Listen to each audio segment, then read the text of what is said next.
দেখো, আকাশের ঠিকানায় চিঠি লিখো। এলেন, দেখলেন, জয় করলেন।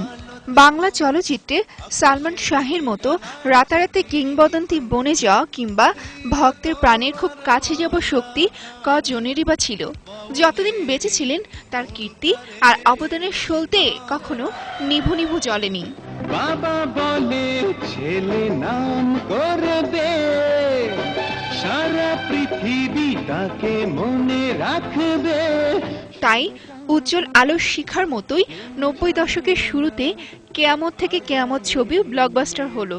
হাতে ঘড়িতেই যখন জয় জয়কার, তখন তার পেছনে একটার পর একটা ছবির ফরমায়েশ চলচ্চিত্রকারদের। মাত্র ৪ বছরে তার অভিনীত ছবির সংখ্যা দাঁড়ায় ২৭টি। দুজনে নিরজনে সাজাবো প্রেমের পৃথিবী।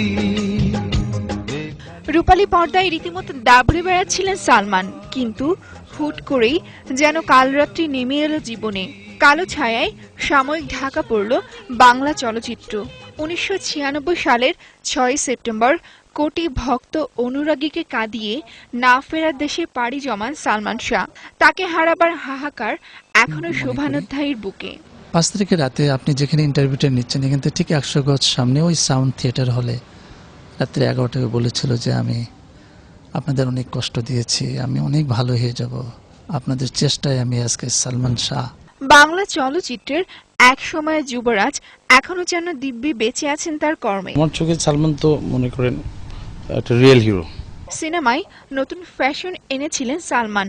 অনেক পরিচালক বলে থাকেন নায়ক রাজ্জাকের পর তাদের পছন্দ ছিলেন সালমান শাহ। যে নায়ক রাজের পরে সর্বক্ষেত্রে সর্বপরিচালকের যে গুণাবলী দিয়ে একটা চলচ্চিত্র নির্মাণ করে এবং একটা শিল্পীকে দাঁড় করায়, সেই শিল্পী ছিল সালমান।